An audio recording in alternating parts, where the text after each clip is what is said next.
Hello, in this video we're going to look at where to get free images that you can use as part of your business, for your client, for your class project, for your teaching resources that don't get you into trouble and that don't cost any money. The main two places is Unsplash and Pixels. Let's dive in. Right, let's have a look. I'm going to go into elements, I'm going to go down to photos, and let's say that instead of camping, you got a tattoo studio from your random project generator. We know that crown is paid and no crown is free, but commercially usable. Where did they come from? Let's look at tattoo. Let's go to the little dotted lines. This one here, okay, come from a site called Pixels. Very common for people to use images that came from Pixels. Okay, it was shot by Brett Sales.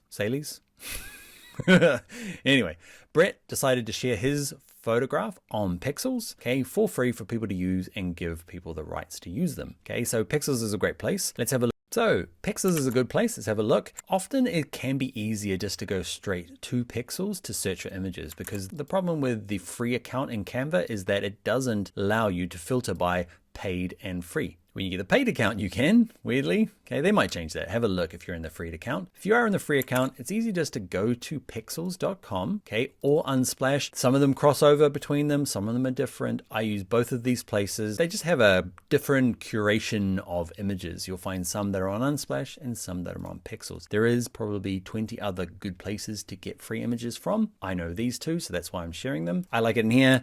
Tattoo. Okay, and you will find every image in here will be free unless sometimes like this one here, that's an ad, okay, for a company called iStock who will sell you images. They're not very expensive.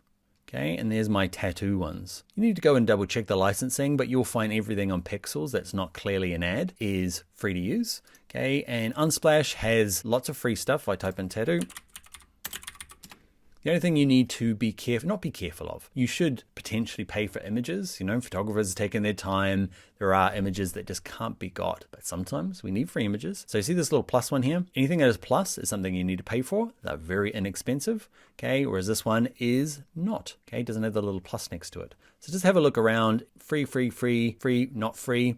You'll find the ones that have like a really serious composition, like man, the lights, the golden hour. It's every likelihood that this tattoo artist is not actually doing any tattooing. They've just been set up for this composition to get something really interesting. One of the handy things for both of these sites is orientation. You can say I want portrait stuff. If you're working primarily on social media, it's really handy to have this kind of like vertical format, okay, or portrait to get started rather than trying to do some weird cropping later on. All right, those are two really good places, Unsplash, Pixels. If you've got one that you're like, oh, I can't believe he didn't talk about X, okay? Not X, the Twitter, but another website that you really like, leave it in the comments and other people will see. Oh, one last